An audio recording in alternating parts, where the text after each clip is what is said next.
Can I finally get closure on this deal? Is it done? Sherry, I wish I could tell you were going to get closure on this deal for all of our sakes, but I just can't do that. Is it done? No, but for the time being, we have a winner. That you referenced, the Bain Capital Consortium.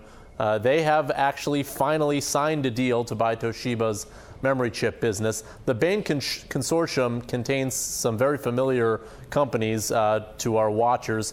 We're talking about Apple, Dell, Seagate, SK Hynix, which is a big chip company in South Korea. All of these companies have pitched in some financing money to get this deal done, a total of about $3.7 billion in financing. There's also some debt financing from Japanese financial institutions that are going in here to close the deal for Bain. As you mentioned in the intro, it is the largest technology deal of the year. Toshiba never really wanted to sell this business, but it had to as it got into some major financial trouble with its nuclear power unit earlier in the year, and that's what led Toshiba to look for a sale. And finally today, find a buyer for the time being.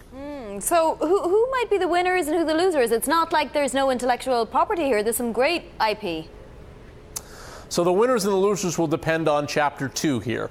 And Chapter 2 is what does Western Digital do? So Western Digital was for a long time part of the rival consortium paired with KKR to try to buy this business.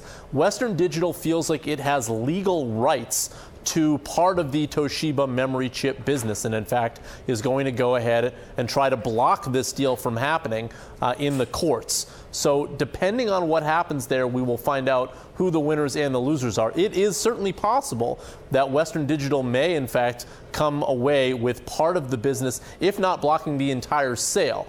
We will see. That will have to be determined in the courts. It has to do with Western Digital bought a company called SanDisk a couple of years ago. SanDisk had some rights tied up with Toshiba's manufacturing business that produces these memory chips. These memory chips are super important to the technology industry as a whole because they save videos and pictures and many other things on your smartphone. That's why Apple ponied up some money to be part of the Bain Consortium bid, because they wanted to make sure that they would have a consistent pipeline of these flash memory chips in years to come.